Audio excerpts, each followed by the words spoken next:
We got mics. We're good to go, mics. All right, rock and roll. And then we have to tear down and become a a phoner for one guest.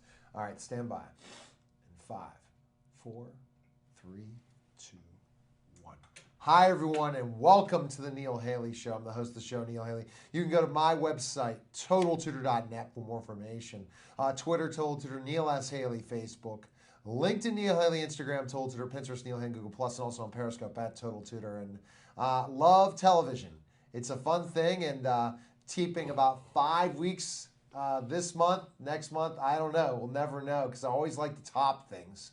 That's the biggest thing. It was interesting. I had a conversation today with a celebrity. It's going to be my client for social media and branding, and he had to mention my story, and he was a WCW tag team champion, hardcore champion, WWE, and we had a conversation last night, and he put some on Facebook. So you never know my days, but you got to follow me in all those places to find out what's going on. And I'm excited to welcome program my co-host, WPL Hall of Famer, UNLV running rep, Coach Karen Hall. Yes. Coach, we could have about 20 different interviews with all the different things she's done, and she's so humble. We hear the other stories, but I know that our guest, and interesting when I talk about Vincentian Academy and talk about how great of a school it is, and academics and athletics. Our guest today is a very interesting guest for sure. Go ahead. Yeah, well, Neil, we've had some great people on, and today our guest, Coach Vaughn Moncrief, head coach, head girls basketball coach at Vincentian Academy.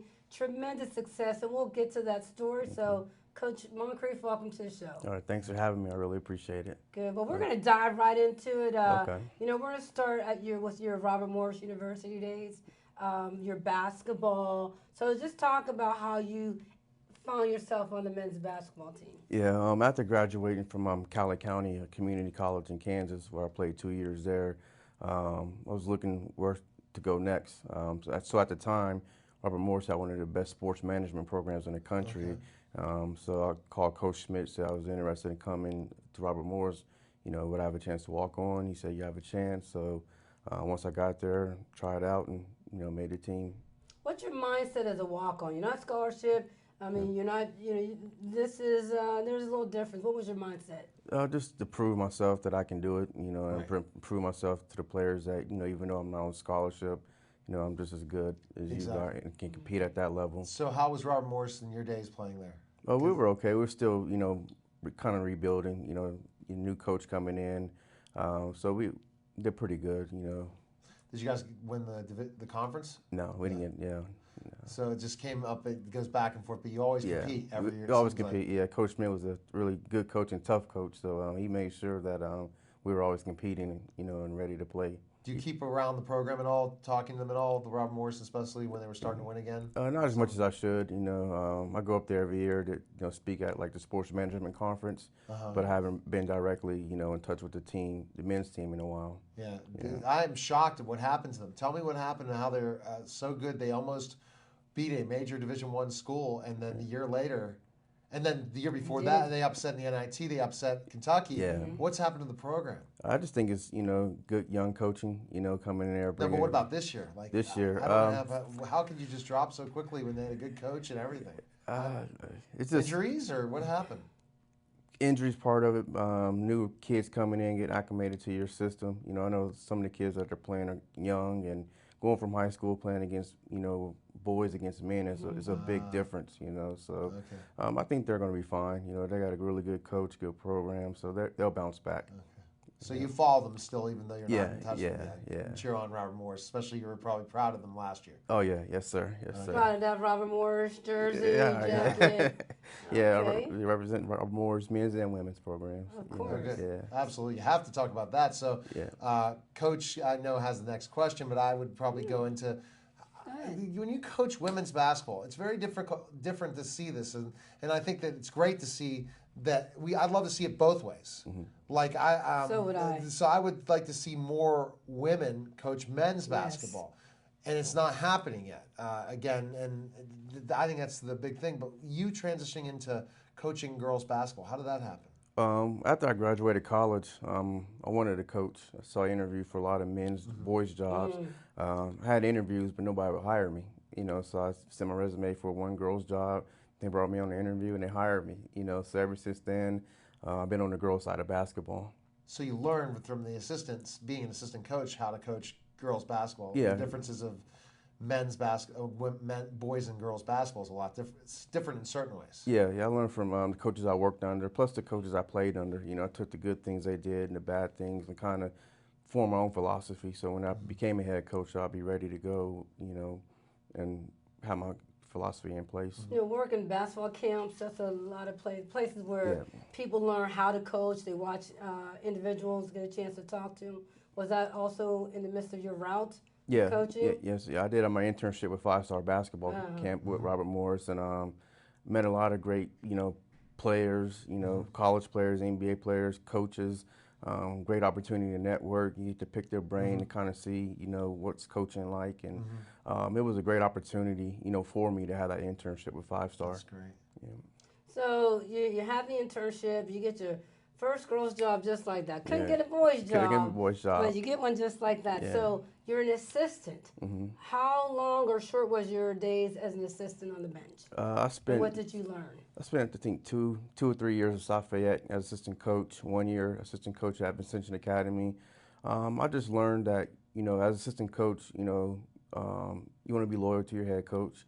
You want to be, Right. you know, good skills teacher, wherever the head coach Right. wants you to do, you got to be able to do it, whether it's work with the guards, work with the posts, a lot of game planning, you know, just kind of whatever the head coach don't have time for or really don't want to do, that's it, the coach has to do it. He Yeah. says it with a smile. Yeah, so I had to, you know, learn. But it's just the head coaches I worked under, they were really good. You know, they allowed me to be myself and coach the way I know how to coach. So I wasn't a puppet or anything. They let me Right. kind of develop under them. And coaching girls basketball, what do you see the difference between girls and boys basketball? I like it a lot, actually. I think girls they listen better than the boys do. Yes. I think they have a better skill set because they're not as athletic as the boys. You know, I think, you know, coaching, you know, women's basketball, it makes you a better coach because, you know, a lot of the girls they're more team oriented. Yes. You know, where the guys is more of isolation. You got Yeah. two guys you can kind of isolate. Right. Only bad thing with girls when they get mad with each other, they hold grudges. but other than that, you know, I enjoy girls basketball. It's less political. You know, I wish it would get the attention that, you know, men's basketball gets. You know, because I think there's a lot of great girls players, a lot of great, you know, coaches out Right. there. And, you know, I'm going to do my best to help the girls game out because I think it's very exciting and it's fun to watch. So you're promoting us very well. So from where Thank I you. sit, we thank you. Yeah. So, you know, another difference, I've coached both men and women. Talk about the meshing of personalities because Yeah. guys just roll the ball out, Yeah. okay? Yes. Girls, but coach, can you talk about Yeah. that side of coaching girls? Yeah, sometimes I feel like I'm a counselor more than a coach. Yeah. Sure. But, you know, like I said, the girls listen. Once they learn Yeah. that you care about them and Okay. you care more about them, Yes. more than just basketball, Absolutely. they're willing to run through a wall for you. You know, it's almost you got to prove yourself first to them. So once you prove that, you know, he knows what he's talking about or he or she knows what she's talking about, that coach really cares about me more than just the sport, they're willing to listen. They're willing to, you know, they're very loyal, you know, to the Right. coach and to the program. And they'll do whatever it takes to you know, to win because they're competitors. They're very competitive. And, you know, I like that part about it. Does it help you with some of the other coaches that are in your league that you played college basketball, that you were at the next level, not just high school, and understand the game a little bit more in certain ways because of, you know, the fundamentals change from high school to college. I played one college year at Division III, Western Maryland, and it was a completely different, the skill set, the way they taught you how to play, the people who they worked under. I mean, I want to go back now into the Western Maryland days and think about my coach knew Krzyzewski, knew a lot of what Krzyzewski did. So you don't see that in the high school game. So do the girls see that respect factor and understanding that you did play at the next level in college and understand specifically enough the way to teach them compared to maybe how they were taught playing in middle school and stuff like that coming to Vincentian? Yeah, especially with the girls that want to go play at the next level. You know, they always seek advice. You know, what is it like at the next level, whether it's Division II, Division III, NAIA, Division I. But even the kids that don't want to play in college, just having that, you know, that background of playing in college, having, you know, just going through that experience, the good and bad, has allowed me to be a better coach. You know, learn some things and to help them out. So I think it helps out a lot, especially those young ladies that want to go on to play at the next level. I can kind of help them and guide them through the process. So AAUs, we're still in that high school, in the Amateur Athletic Union. It's just massive around the country. Yeah. And so before you or during your early coaching days, were you already on track with this AAU? Were you already coaching AAU? Yeah, I was coaching AAU. Yeah. Okay. And you're still involved? I'm still involved. Yeah, with Crons basketball. Okay, so your involvement means what? I'm a director of the boys and girls of Crons basketball club. So I'm director of both of those, and I have one team that I coach on the girls side. So what age group? 10th and 11th grade. Recruit girls from all over, or how do you attract your girls to your AAU program? We have girls from all over. Like you said, AAU is very visible now. So a lot of times the parents or the players go to the website. You promote your tryouts. And every club offers different things. So I think, whatever the players looking to get out of the club, I think that's how they kind of form what club they want to play for. Very interesting. So there's a lot of perceptions about AAU. I mean, you are in it. And I'm sure there's benefits and disadvantages. So from that side of AAU, if you could be a little objective at this moment, what do you see? I think there's a lot of, you need to do your homework as a parent and as a player. There's a lot of people out there that just want to make the money and really don't care about the player or the parents. They're trying to make a name for themselves by using the players. I made this player went to that college. And in reality, we don't put players in college. Their hard work put themselves in college. I honestly think, especially at the high school level, early on, if young grade school and middle school, if you want to play to develop skills or whatever. At the high school level, I think if you don't want to play in college, you shouldn't play AAU. Because I think that it's more about the exposure, than if you just want to become a better basketball player, work out, hire a trainer. But I think at the high school level, it should be for those. If you want to play in college, that's why I play. But you don't see that all of them playing in AAU. No, not at all. A lot of girls and boys, they want to play because their friends are playing. And I think that. That's why a lot of it is watered down, and I think that, you can't force anyone to do anything, but I think it's AAU, especially the high school level, is meant for those kids who really want to play at the next level because due to the NCAA rules and everything, you only really could be seen certain times of the year.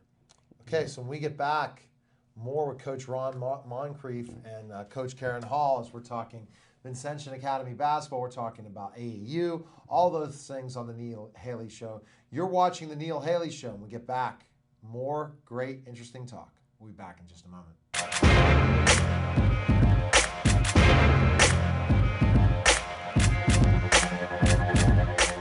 And for those of you in Bethel Park that don't know me, I am Mr. Bold, one of the many stars here at Bethel Park TV, Channel 7. I hope that the folks in Bethel Park understand what we have here in the way of BPTV, the asset that the television station, the public television station, is to the community of Bethel Park. For Mr. Bold personally, one of the things that I would like to do, and I've talked to Dave about this, is a show gearing itself towards veterans. And I would throw out an invitation to the veterans in our audience here in Bethel Park or around the South Hills. If you want to contact Dave Cable here at the station and let them know that you would be willing to share your experiences, especially the World War II veterans who are losing here at an alarming rate, and pretty soon there's not going to be many of them left. I would love to get them on TV if they would be willing and interview them.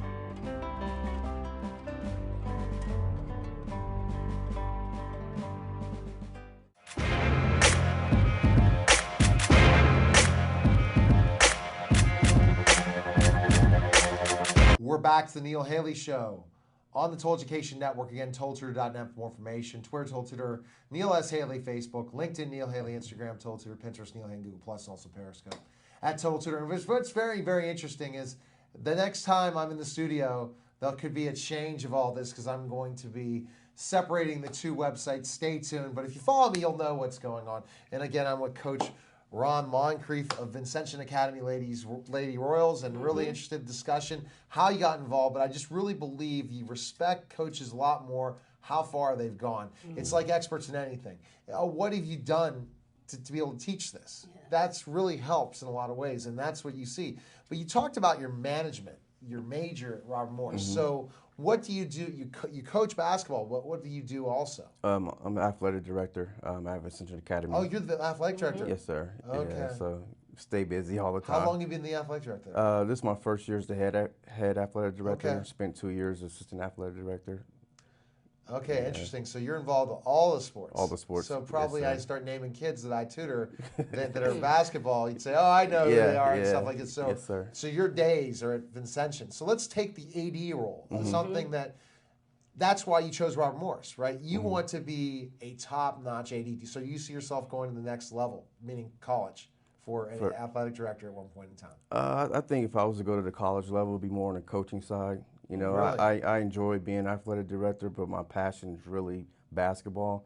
So if I did make that jump to the next level, I think it would be more on the coaching side with basketball. So in AD in high school, is the major you chose at Robert Morris is related to the athletic director? Yes, thing? yes, But sir. It seems like you like coaching better. Oh yeah, I love coaching. I mean, it's just You probably wouldn't have thought that when you were going for AD. no, I mean, yeah, AD. I mean, it's almost like coaching because you have your coaches and you're responsible for everything, and you want all your programs to be successful under you. So it's almost like coaching, but it's just a little bit different. You know, being in a competitive atmosphere, actually being on the sideline with the girls, and it's just something about coaching that I'm a competitive person, and I really enjoy it.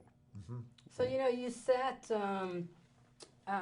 in the assistant coach's chair, and then you moved to the head chair. Yeah. And that head chair is a bit hotter it's than the a lot hotter. assistant chair. So if you can put together the head job, being the head, and the AD, because that's a lot of leadership, a lot of responsibility. Yeah. Can you talk to us on that level first, and then we'll come back to the actual on-court stuff? Yeah. As far as, I read my Bible and pray every day, for leadership, to help God guide me through the day. Because you have to make a lot of decisions. A lot of decisions just, top of the fly, things just come up, especially being an AD. You have a plan, you want to get this done today, then something else pops up, so you have to be adaptable and remain calm and just get it done, So I think leadership, I'm really big on servant leadership. I feel like, in order to be a good leader and get people to follow you, sometimes you got to serve them, and that's what I try to do with my AD job. So you have a lot of parents are different today. Oh, yeah. So he agrees. They're way different. So how does that, your management style, your leadership style, Yes. how do you manage the parents? Because can be challenging. I don't think they really can be managed. No, they I can't. mean, and honestly, with my jobs, I'm there for the kids, and I just try to, focus on that and make sure they're in a good environment, a safe environment. From a parent standpoint, no matter what decision I make, whether AD or coach, I'm going to please some, and I'm going to upset some, because you can't make everyone happy. Sure. So my main focus is doing right by each and every kid in the school, and that's what. Just control what I can control, because the parents you can't control, and once you try to start, it's just. Oh yeah, and you're talking an academy where it's not like you're an AD of a public school. Yeah. It's a different story. Isn't it's a it? different story. A lot more pleasing, a lot more having to compromise than if you're an AD in a public school. I mean, it's such a small school. Everybody knows everybody. So it's like close knit group. How has the role been becoming a full-time AD? I mean, not assistant, but now the EAD of the school. How's that changed work-wise for you? Amount of different stresses, different things than when you were the assistant. A lot of long hours. I mean, it's, the work's not hard work, but it's long work. You go there in the morning, you probably won't get home until late at night. It's just a lot more to do, a lot more scheduling. It's a lot of little work that you have to do on a daily events basis. you attend as well, not just coaching girls basketball, but you have to go to the other events, football games and all that Football, every sport I try to be visible, because I want the coaches and the kids know I support their program just as much as I support mine. And I don't want to show favoritism to one program or the other, so I try to support each program and each coach to let them know that I care about them. So you're totally modeling the way as in your leadership style, the servant leadership style. I mean, the kids are like all your student athletes are seeing you take your academics and your athletics and put together in life as a role model as a leader, and then you have girls on a day-to-day specifically watching you help them become, better people, better student athletes, and prepare them for your life, for their lives, correct? Yeah, correct. Yeah, I mean, just growing up in a single parent home, my mom taught me a lot, and I really feel that, being rejected from those boys' job, God had a different plan for me and placed me with girls basketball for a reason, and I just used the basketball court to teach life lessons. Some of the girls are going to play in college, some might even be in the pros, but the majority of the kids I coach are just going to be, students in college. So I try to give them the tools and, the wisdom and the knowledge to succeed once they leave the program. Because once you're royal, you're always a royal, and we want you to do good, when you lead a program as well. And see the importance of academics at Vincentian Academy and what it is. Yeah. That's the other thing, is juggling all of it, right? Playing Yeah. for your team and the expectations you have as a coach, and yet you know how many hours they put to the books. Yeah, academics are, it's very tough at Ascension, but that's a good thing. A lot of our kids, once they leave Ascension, they're more prepared to go on, and they do just as well in college. And they go to a lot of big-time schools, Notre Dame, Princeton, Yeah. the list goes on, And coaching there, you have to understand that academics come first, and, and that's why you have to, you change up your style a little bit. You got to, understand that when they're with you, it's almost like a study break, because each night they go home, they spend so much time on their Yes. homework, and you have to understand as a coach that academics come first at that school. So your heat's in your chair's been hot when you Yeah. first started, because it's very cool now. It's always So hot. what was the transition? Assistant head, what's the Yeah. transition? And then take us into the success of, or the start of the success of the girls program. Like I said, I spent a year assistant coach at Ascension. The head coach left, so they hired me on as the head coach of Ascension. Early on, we had success. My first year we made it to the Whitfield Championship, which we lost in that game, but just making it there was, Right. Our championship, because Right. at that time I was the third coach in 4 years for that group. Right. So I think the biggest thing that I provided for Ascension was stability, Yeah, because a lot of exactly. coaches saw the school as a stepping stone. I go here, do good, I can move on to another Right. job, and I didn't view it that way. I just wanted to go in, kind of build a program. Once you start winning, things happen. Yeah. Kids start looking at your school. Exactly. Parents start looking at your school. You're more visible to the community. But before that, where's Ascension? Where's school? Where's it Yeah, at? But exactly. once they see you in the playoffs and a championship stage, you become more visible, and Exactly. that piques people's interest. And now we're at the state where we're doing really good. Competing. We made it to 3 state championships in a row. We lost the first one. We won the last 2 Yeah. back to back. We won 4 Whitfield championships in a row, 5 in the last 6 years, and I Yeah. think 6 section championships in a row. So right now, due to the hard work of the players and the coaches and Right. the administrators and the parents who have believed in our program, Exactly. we're successful now. How many coach of the years? From the state, I believe 1. From the Post Gazette, I think 2 or 3. Oh. Yeah, I really don't. Right, No, yeah. right. I just It's keep, for the fans. yeah, I just keep going. Yeah. And then once I retire, I look back over the So career. how many years as the head? 10 years. 10 years as the head. Okay. Yes, sir. Yeah. Okay, so I thought, 10 years there. 10 years the head. Okay. Yeah. So you've pulled a lot of players from St. Mary's, Oh, their yeah. girls team, Yeah. which is my parish in which I taught at, and my wife teaches kindergarten. Yeah. So she's taught a lot of your kids that play at Vincentian. Yeah. We get The Elliott girls, my wife's taught, and different people. So yeah, Yeah. I told you there's a huge connection with Vincentian and all that. And I remember the excitement of winning the state last year. Yeah. It was St. Mary's, crazy. yeah, they have a great program. And like I said, the Elliott girls, they're 2 of my starters now on the team. So they're doing very well. And They help with Little Hoopers on Saturday mornings. I coach that for my little girl who's in first grade, and we go and we do it over at St. Mary's. Yeah. They're really good Yeah, kids. they are great. Yeah. So talk about some of your players that have come through. I know you have 2 now that are seniors that are probably heavily recruited, and you have a player over at Pitt that you can talk about. Yeah, we have Brenda Wise, which is probably our biggest name to come out of Ascension in a long time, maybe ever for girls basketball. She's doing a great job down at Pitt, starting in Freshman year, correct? Yeah, freshman year down there, playing in ACC, doing really good. which I knew she would with her work ethic and her determination. I knew she would do a good job. We have Abby Bartoshevich. She's playing Division III at Mountain Union. We have some other girls that came through the program, running track. Kayla Key, University of Hampton. She's running track. Allie Bartoshevich. She's running track for the University of Maryland. We even have someone playing water polo, Monty Herring. She's playing water polo. So we got kids. Our school's such a small school. They play multiple sports. Yeah. So even if they don't go for basketball, they go for other sports as well. And how about your two seniors, Toriana specifically and Maya? They're seniors today, correct? Yeah, they're seniors. What's their recruitment? Their recruitment's they're still open, undecided. They'll probably make a decision soon. This year's seniors class is very talented. We already have 2 kids that committed to a school. We have 3 other kids within that class that will play college basketball. Just a matter of where. So your only way you leave Vincentian is a college job.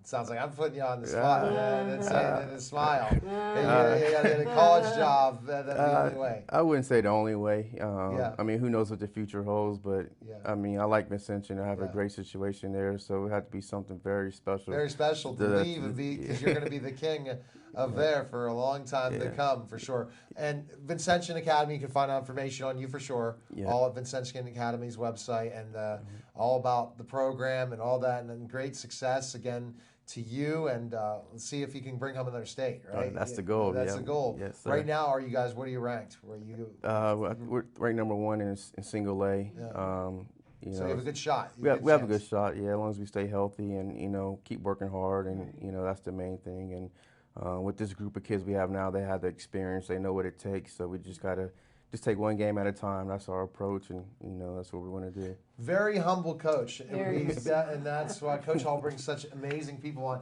He probably looked at that guest list, and then Coach Moncrief's on that list, like, oh wow, it's a good list of 4 we had in the studio. Thanks again, Coach Karen Hall, for setting all those up. I have one phoner today for TV, but again, it's such a great thing to see.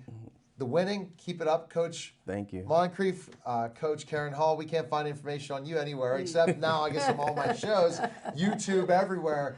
Coach Karen will be, and then we'll see next month who she lines up for us. I'm hoping Sam comes down, and we have different people, and great. And then tune in Wednesdays at my website, totaltour.net/Total Education Network, to listen noon to 1 to our live interviews with some really great athletes and superstars that are coming on the next couple weeks. So take care, guys. Thanks for watching the Neil Haley Show, and we'll see you next week with some great talk again. Take care, everyone.